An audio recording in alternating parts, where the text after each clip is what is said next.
오늘 주시는 하나님 말씀 골로새서 1장 28절에서 29절 말씀입니다. 교독하겠습니다. 우리가 그를 전파하여 각 사람을 권하고 모든 지혜로 각 사람을 가르침은 각 사람을 그리스도 안에서 완전한 자로 세우려 함이니 이를 위하여 나도 내 속에서 능력으로 역사하시는 이의 역사를 따라 힘을 다하여 수고하노라. 아멘. 아멘. 오늘은 우리 제자도의 핵심 자질 세 번째에 대해서 말씀을 나누고자 합니다. 제자도의 세 번째 핵심은 바로 성숙입니다. 성숙에 대해서 오늘 말씀을 나누죠. 예수님의 제자들에게 꼭 필요한 것은 성숙이라 이렇게 말했습니다. 존 스토트는 21세기 교회를 바라보면서 깊이 없는 성장을 조심하라 이런 말을 합니다. 전 세계에서 여러 교회들이 수적으로는 성장을 하는데 그 안에 성숙이 일어나지 않는다면 제자가 나오지 않는다는 거죠. 그러니까는 우리에게 정말 필요한 것은 성숙이고 성숙을 통한 제자가 나오는 것이다 이 말을 하는 거죠. 그래서 고린도 교회 이야기를 합니다. 고린도 교회는 굉장히 빠른 속도로 성장을 했습니다. 하지만은 그 안에 성숙이 없으니까 여러 가지 분쟁과 혼란이 있었더라 말하죠. 그러니까 바울은 고린도 교회 편지를 쓰면서 성도들에게 너희를 신령한 자처럼 내가 대할 수가 없고 여전히 육신에 속한 자 그리스도 안에서 어린아이를 대함과 같이 내가 할 수밖에 없노라. 그러니까 막 사람은 늘어나는데 성숙이 그 안에 없다는 말이죠. 그래서 골로새서 1장 28절에서는 복음의 목적은 성숙이라 이런 말을 합니다. 오늘 우리가 이제 봉독한 본문인데요. 우리가 복음을 전하고 권면하고 가르치는 일은 각 사람을 그리스도 안에서 완전한 자로 세우려 함이라 이렇게 말했어요. 우리가 복음을 전하고 가르치는 이유는 우리를 완전한 자로 세우려 함이 목적이라 그런 말을 하죠. 여기서 완전한 자라는 헬라어 호이 텔레이오이라는 말이 있어요. 완전한 자로 삼으려 함이라. 호이 텔레이오이 이 단어에는 약간의 사연이 있습니다. 골로새서에서 바울이 이 단어를 쓴 그 사연과 이유가 좀 뒷이야기가 있는 거죠. 이 호이 텔레이오이라는 단어는 사실 영지주의자들이 자주 쓰던 말입니다. 완전한 자라는 말. 영지주의자들이 성도를 두 부류로 구분하면서 되게 많이 쓰던 말이에요. 그들의 관점에서는 그냥 예수를 믿는 사람은 호이 폴로이 평범한 자, 근데 아주 신령한 영적인 지식이 있는 그 어떤 그룹들, 소그룹의 어떤 그 그룹은 호이 텔레이오이 완전한 자라고 그들 구분해서 말하던 사람들이에요. 그러니까 특별한 영적인 지식이 있는 소수만이 완전한 자가 된다 구분해서 봤던 거죠. 하지만 바울은 오늘 말씀에서 그게 아니라는 거죠. 예수 안에서 누구나 완전한 자가 되어질 수 있다는 거예요. 누구나 완전한 성숙에 도달할 수 있다. 28절에 보니까 각 사람이란 말을 반복을 하는데 이게 원어로는 everyone, 모든 사람이라는 뜻이에요. 그러니까 이렇게 읽어보죠. 예수의 복음으로 모든 사람을 권하고 모든 사람을 가르침은 모든 사람을 그리스도 안에서 완전한 자로 세우려 함이니. 그러니까 예수 안에서 누구나 완전한 자, 누구나 성숙한 자가 되어질 수 있다. 이 소망을 지금 성도들에게 주고 있는 것입니다. 이 사도 바울의 말은 감리교 신학에 그리스도인의 완전이라는 신학이 있습니다. 이 조한 웨슬리가 말한 그리스도인의 완전, 이것과도 사실 일맥상통하는 말씀입니다. 장로교와 감리교에 여러 가지 차이가 있는데 그 중에 하나가 뭐냐면 완전히 가능하냐 불가능하냐 이겁니다. 존 칼빈이 말한 장로교는 인간은 전적으로 타락한 존재이므로 완전히 이룰 수 없다 말했어요. 사람이 전적으로 타락했는데 어떻게 완전히 이루느냐, 그건 불가능하다. 근데 존 웨슬리의 감리교는 우리는 그리스도인의 완전히 이룰 수 있는 존재다 이렇게 말했어요. 완전히 가능하다 말한 거예요. 그럼 완전히 어떤 완전이냐? 이건 사실은 신적인 수준의 영원한 완전을 말한 것이 아니라 인간 수준의 일시적인 완전이라도 우리는 가능하다. 불완전하지만 일시적인 완전이 가능하다. 그렇게 말한 거죠.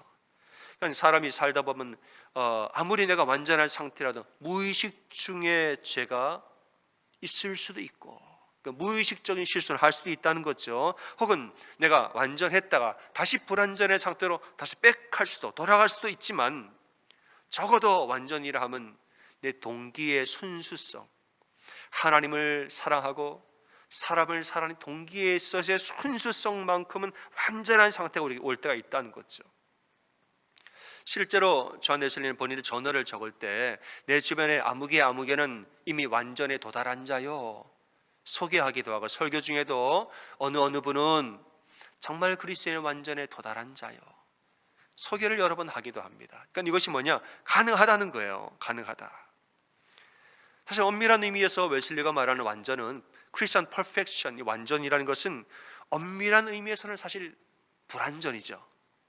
인간의 수준에서의 잠시 일시적 완전이지 영원한 어떤 완전 아닌 걸 우리가 알아요. 그럼에도 불구하고 왜 자꾸 퍼펙션이라는 말을, 완전이라는 말을 가능하다 자꾸 이야기를 할까? 왜 그럴까요? 이것은 우리에게 성숙에 대한 도전을 지금 주고 있는 것입니다. 성숙에 대한 도전을 주는 것이에요. 너희가 예수 믿고 구원받았으니까 다 끝났다 이런 생각하지 말고 완전의 단계가 하나 더 있으니 자꾸 나아가라는 거예요. 나아가라. 여러분, 내 앞에 아무것도 없으면, 예수 믿은 다음에 천국 갈 날만 있으면 여러분 열심히 하겠습니까? 그렇지 않죠. 예수 믿어도 천국 가기 전에 완전의 단계가, 불완전할지라도 인간 수준의 완전의 단계가 몇 번이라도 있으니 그 완전을 향하여서 한번 나아가 보라, 우리에게 도전을 해주는 것이죠. 마음속에 그런 마음이 있으면, 내가 지금 나이가 이렇게 됐고 내가 신앙생활 이 정도 했으면 뭐 됐지, 내가 뭘 더 하나, 이런 마음이 있을지 몰라도 더 깊은 성숙의 단계가 있으니 계속 나아가라는 거예요. 자꾸 나아가라. 할 수 있다는 거예요. 우리가 하나님 나라 가기 전에 몇 번이라도 이 완전의 단계를 경험할 수가 있으니 자꾸 우리는 성숙을 사모하면서 나아가봐라 말하는 거지요. 아니, 사람이 자기 힘으로 어떻게 하겠느냐. 마태복음 19장 26절, 사람으로는 할 수 없으나 하나님으로서는 다 하실 수 있느니라. 하나님 은혜로 우리가 그리스도인의 완전에 이를 수 있음을 믿으시기를 소원합니다. 그럼 우리가 어떻게 성숙해지느냐? 여러분, 우리가 어떻게 성숙해질까? 존 스토트는 예수님과의 관계가 성숙해지면 열매도 성숙해진다 말하죠. 주님과 나와의 관계가 깊어지고 성숙해지면 열매도 성숙해지는 것이라. 가지가 나무에 잘 붙어 있으면 열매를 맺는 것처럼 예수님과의 관계가 잘 맺어져 있으면 자연히 우리는 성숙해진다는 거예요.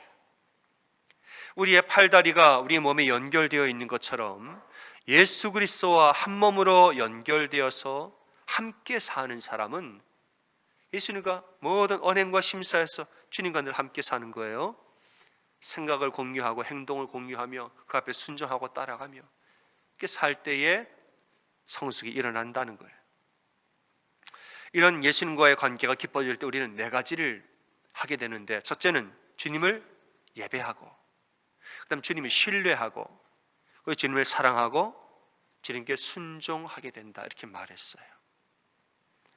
여러분, 주님과의 관계는 사람과의 관계와 다릅니다.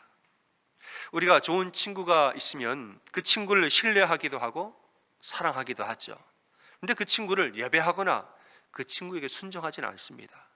친구는 사랑할 수 있지만 예배의 대상은 아니고 순종의 대상은 더더욱 아니죠. 우리에게 좋은 스승이 있습니다.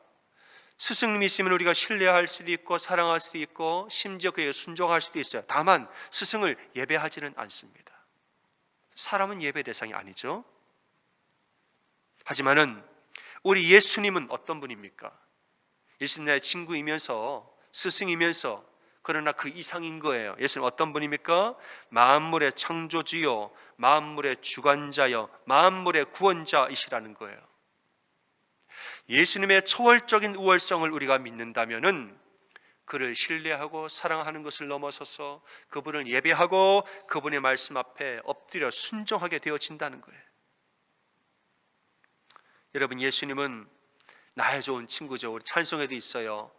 주는 나의 좋은 친구, 맞잖아요. 그러나 예수님은 그게 다가 아닙니다. 그 이상이죠. 예수님은 본질적으로는 만물의 주관자입니다. 절대로 우리가 도달할 수 없을 만큼 초월적으로 우월하신 분이 예수 그리스도이라. 이 사실을 알고 그 앞에 엎드려 순종하고 그 앞에 엎드려 예배할 때에 그 관계에서 제자도가 나온다는 겁니다. 존 스토트는 성숙을 위해서는 예수님을 바라보는 시각이 열려야 한다라고 말합니다. 우리가 예수님 바라볼 때 내가 생각하는 예수님 어떤 분인가 좁게 바라보면 제자도도 좁아져요. 그럼 예수님을 넓고 크게 바라보면 우리 제자도가 넓어지고 깊어진다는 거죠. 이런 의미에서 존 스토트는 도대체 성숙이라는 게 무엇이냐? 그런 말은 별로 안 해요. 성숙이 무엇이냐? 그건 갈라디아서 5장 22절 성령의 열매를 보시면 됩니다. 성경에 나왔죠. 그런 말은 존 스토트가 별로 안 해요. 대신에 성숙해지기 위해서는 우리가 예수님에 대한 온전한 시각을 가져야 한다라는 말을 하는 거예요. 예수님에 대한 시각이 좁으면 제자도도 좁아지고, 예수님을 바라보는 시각이 풍성하게 넓어지면 우리 제자도도 풍성해지고 넓어진다는 거예요. 예수님과의 관계가 깊으면 제자도가 깊어지고, 예수님 바라보는 시각이 좁아지면 제자도 좁아지는 거예요. 그 예로 말하는 것이 해방신학 이야기를 합니다. 이제 제가 해방신학 이야기를 해요. 해방신학은 1970년대 중남미에서 나온 신학인데, 예수 그리스도를 무엇으로 바라보느냐? 정치적인 해방자, 경제적인 해방자로 바라보는 시각이에요. 당시에 중남미에서는 군사 독재, 아주 웬만한 나라들이 군사 독재에 시달렸죠. 그리고 경제의 독점과 경제의 심각한 불균형, 기득권을 가진 사람이 모든 부를 독점하고, 가난한 사람은 너무너무 가난하고, 이런 현상들이 중남미에 아주 그때 횡행했습니다. 그래서 그들의 소원이 뭐냐? 정치 민주화, 그리고 경제 민주화, 절실한 때였습니다. 이것을 신학으로 그대로 받아들여서 예수 그리스도를 뭐냐? 예수 그리스도를 정치적인 해방자, 경제적인 해방자로 바라보는 것이 해방신학이에요. 근데 이것이 당시 한국 상황과도 맞닿아 있어서 한국에서 민중신학이 해방신학과 결을 같이 하고 있습니다. 어떤 면에서는 이 정치 민주화, 독재를 물리치고 민주화를 이뤄낸 공로가 있고, 또 한편에 경제 민주화에도 도움이 된 건 사실이에요. 하지만 문제는 뭐냐? 이 이야기에만 집중을 하는 바람에 정작 가장 중요한 예수 그리스도의 구원의 복음을 잃어버린 거예요. 그건 정치적인 해방자와 경제적인 해방자를 이야기를 그럴 필요는 있겠죠. 그러나 예수님을 그렇게만 바라보다가 정작 가장 중요한 성서에 나온 예수의 복음을 나중에 잃어버리게 된 것이 더 큰 문제가 됐죠. 나중에 독재가 물러갔습니다. 물론 그 다음에 민주화가 됐어요. 그 다음에 해방신은 어떻게 됩니까? 해방신학은 그들만의 또 하나의 정치 이데올로기화 되어버립니다. 예수가 없으니까, 예수의 복음이 없기 때문에, 예수의 구원의 복음과 죄 사함의 복음이 없기 때문에 민주화가 이루어진 다음에는 정치 이데올로기화 되어서 굳어버렸어요. 정치적인 해방자를 주장하다가 우리를 죄에서 해방하는 예수 그리스도를 잃어버린 거죠. 경제의 해방자를 주장하다가 구원자 예수를 잃어버린 거예요. 그래서 교회가 영적인 문제는 뒤로 하고 정치와 경제 이야기만 하게 된 것입니다. 그 해방신학의 오류죠. 그래서 1984년도 주로 이제 이 중남미 해방신학이 로마 가톨릭에서만 사제들 중심으로 일어났는데, 1984년도 로마 교황청이 이런 오류를 바로잡기 위해서 해방신학 훈령이라는 건 가르친다는 거예요. 해방신은 말하자면 정신 좀 차려라, 훈령을 발표해요. 거기에 이제 서론의 첫 부분에 이런 말을 먼저 하고 시작하죠. 예수 그리스도의 해방은 무엇보다도 먼저 죄로부터의 해방이라 라고 서론에 딱 이야기하면서 해방신학 훈령을 발표합니다. 여러분, 예수님은 우리의 모든 죄를 사하고 용서하시는 나의 구원자요 온 천지 만물의 창조주의 구원자이신 믿는 여러분 되시기를 주님의 이름으로 축원합니다. 예수 그리스도에 대한 온전한 시각에서 온전한 제자도가 나오는 거죠. 또 다른 예가 있다면 자유주의 신학이 있습니다. 자유주의 신학, 이것은 여러분 제가 오늘 신학하니까 신학 전혀 어렵지 않습니다. 여러분 전혀 어렵지 않고 재미있고 편안하게 여러분 들으시면 됩니다. 자유주의 신학은 18세기 유럽에서 계몽주의가 아주 기세를 떨치던 시절에 계몽주의 사상의 영향을 받아서 생겨난 신학 사조가 자유주의 신학이에요. 여러분 계몽 뭡니까? 꿈을 깨라는 거예요. 계몽, 꿈에서 깨어나라가 계몽이에요. 계몽. 그러니까 꿈이 뭐냐? 비이성적이고 비합리적인 것들 다 꿈이고 신화라고 말하는 거예요. 인간의 이성을 기준으로 볼 때 말이 안 되는 비이성적인 거, 논리적이지 않고 비합리적인 것, 이런 것들 다 꿈이고 신화들이라, 만들어낸 이야기라. 꿈과 신화를 깨고 인간의 이성과 인간의 합리성으로 모든 것을 재평가하라. 그게 계몽주의예요.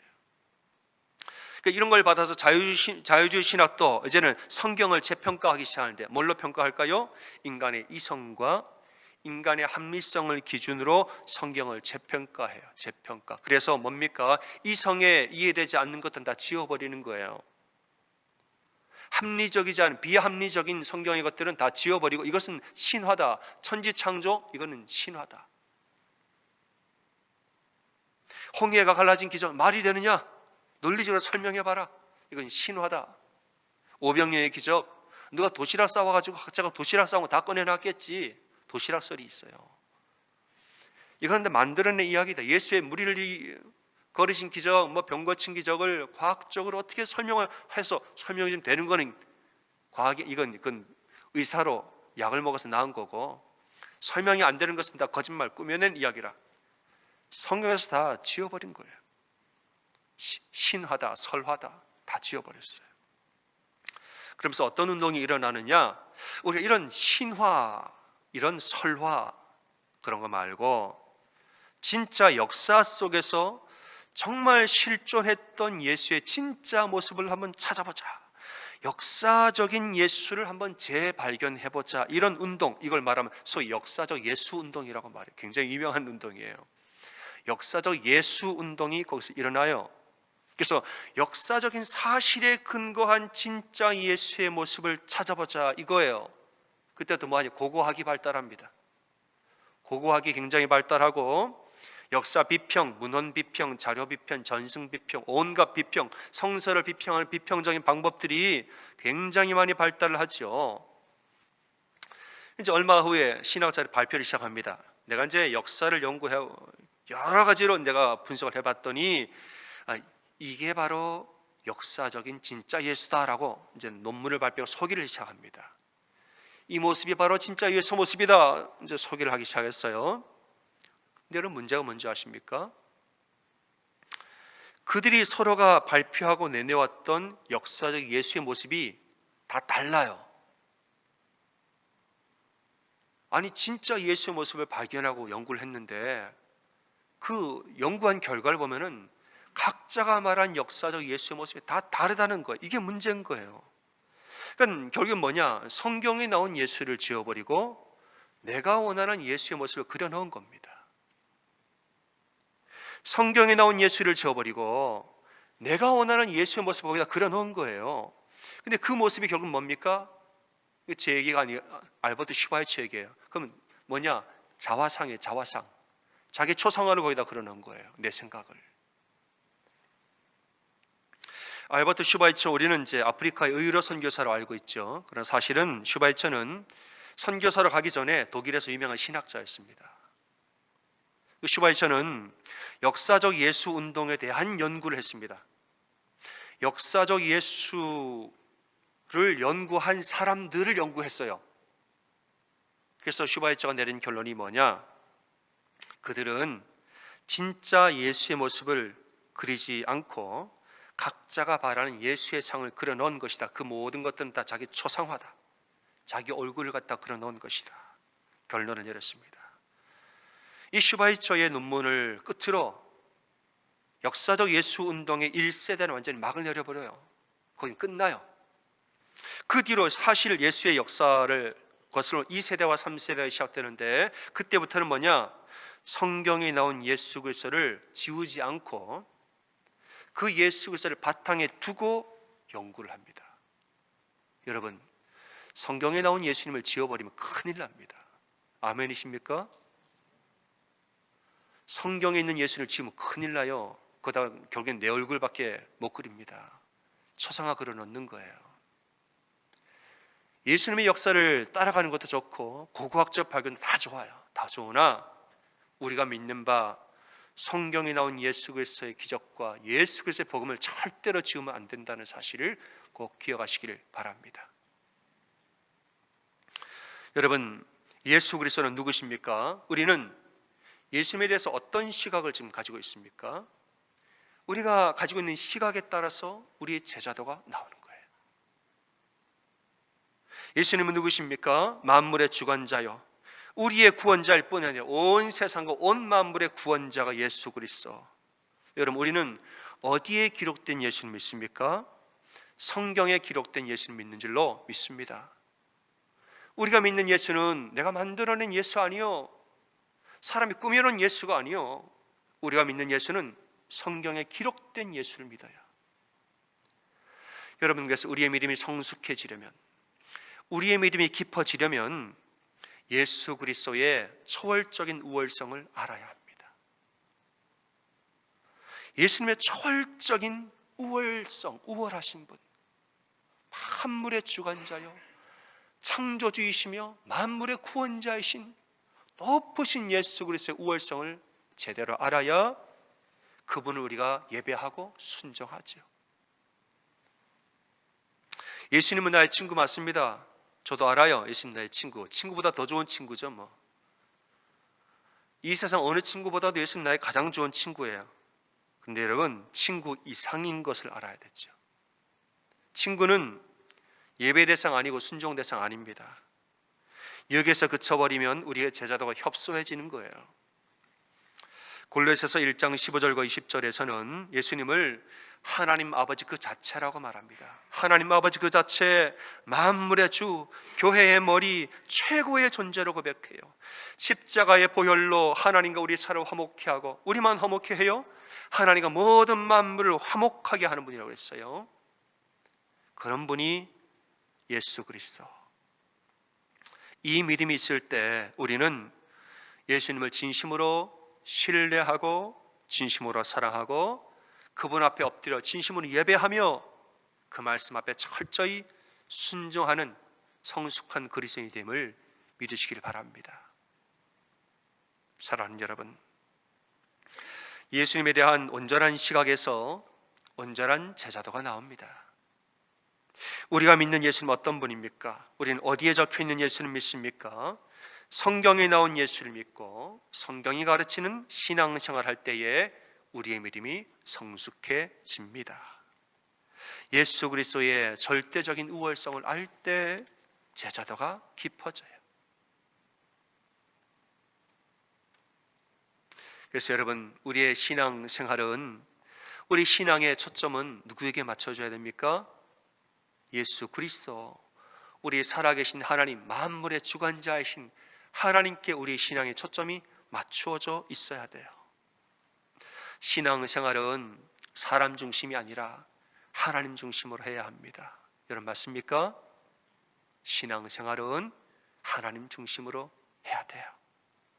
나의 유익함을 위해서 예배하는 것이 아니라 주님의 기쁨을 위하여서 예배 드리는 거예요. 여러분, 내 필요를 채우는 신앙생활 아닙니다. 주님께 모든 것을 드림으로 모든 것을 체험받는 그런 신앙생활을 해야 되는 거죠. 가지가 나무와 붙어 있습니다. 그죠?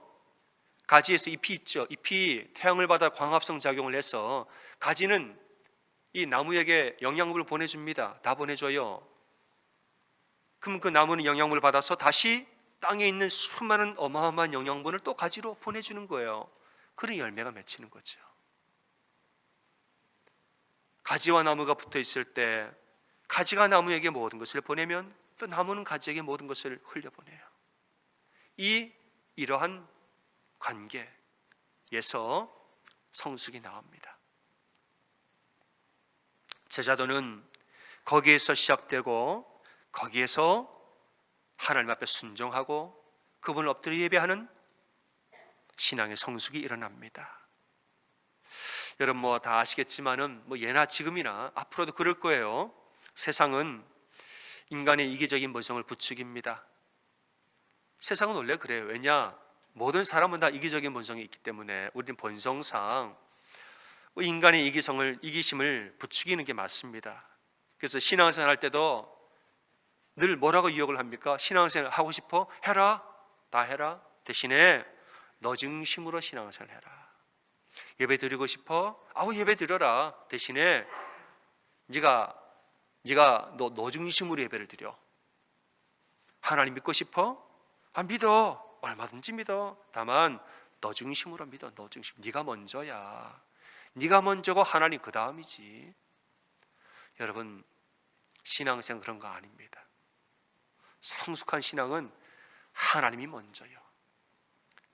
사람이 두 번째요. 우리는 세 번째예요. 맞습니까?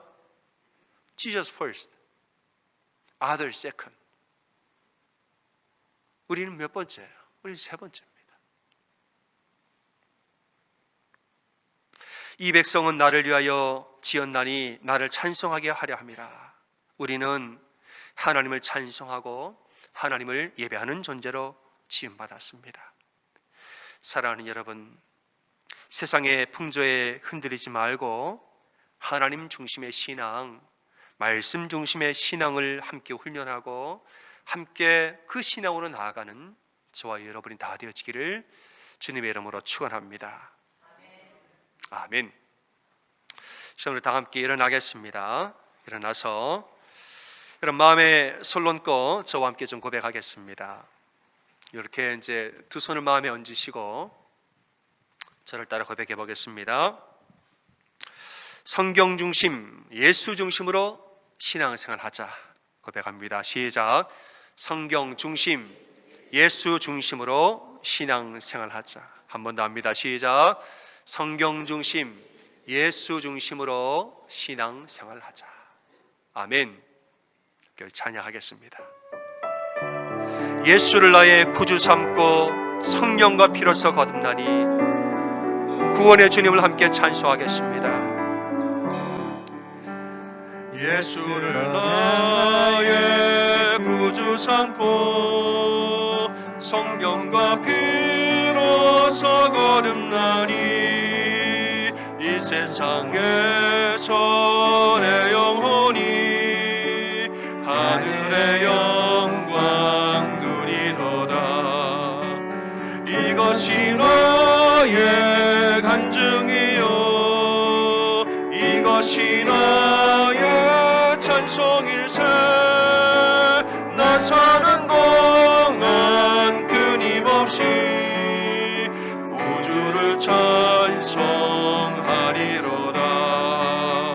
온전히 주께 맡긴 내 영 사랑의 음성을 듣는 중에 천사들 왕래하는 것과 하늘의 영광 보리로다. 이것이 나의 간증이요 이것이 나의 찬송일세. 나 사는 동안 끊임없이 구주를 찬송하리로다. 주 안에 기쁨 누림으로 마음의 풍랑이 잔잔하니 세상과 나는 간 곳 없고 구속한 주만 보이노라. 이것이 나의 대신하여 찬송일세 나사는 동안 끊임없이 구주를 찬송하리로다. 아멘. 기도하겠습니다. 기도할 때 주님, 우리가 정말 만물의 구원자시여 만유의 주시여 온 세상을 창조하신 우리 높으신 하나님, 우리 그 하나님을 나의 주님으로 나의 구주로 믿고 그분 앞에 순복하여 예배하고 엎드려 순종하며 정말 하나님 중심의 신앙, 성서 중심의 신앙으로 살도록 우리를 계속 도우시고 인도하여 주시옵소서. 우리 한 마음으로 함께 기도하며 나아가겠습니다. 주님, 간절히 기도합니다. 하나님, 우리 모든 신앙이 하나님을 바라보기를 간절히 기도하고 소원합니다. 아버지 하나님, 우리가 엎드려서 그분 앞에 절하며 우리의 모든 영광과 우리의 모든 면류관을 벗어서 그 발 앞에 놓고 우리의 주님의 주님이심을 고백하고 찬송하게 인도하여 주시옵소서. 주님, 내 힘과 내 능력으로 살지 아니합니다. 나의 모든 힘과 능력으로 살지 아니하고 우리 주님의 능력과 주님의 도우심으로 삽니다. 사랑이 영원들 하나님, 사람의 힘으로는 인간의 힘으로는 할 수 없으나 하나님으로서는 하실 수 있사오니 하나님의 은혜와 하나님의 능력과 하나님의 도우심으로 우리 모든 신앙을 주시옵고 우리 정말 주님 한 번만 바라보고 나아가는 시간만으로 하나님 도와주시고 인도하여 주시옵소서. 이 한 주도 하나님 은혜 가운데 사합니다. 이 사순절을 사면서 예수 그리스도 중심으로 사순절을 지나기를 소원합니다. 나의 모든 이기심을 죽이고 나의 생각을 열어놓고 주님 앞에 나아가서 주님을 예배하는 이 사순절 지날 수 있도록 우리를 다 도와주시고 인도하여 주시옵소서. 함께 하시길 기도하고 내려 도와주시길 기도합니다. 우리 모든 심령 만드시고 원하는 대로 채워주시고 함께하여 주시옵소서.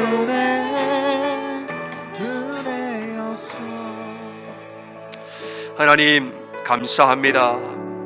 하나님, 우리 모든 신앙생활 가운데 정말 우리 예수 그리스도 만물의 창조주요 만유의 주시고 만물의 구원자요 나 자신을 죄에서 구원하고 해방한 온전한 주님이요 구원자라는 사실 꼭 믿고 살도록 인도하여 주시옵소서.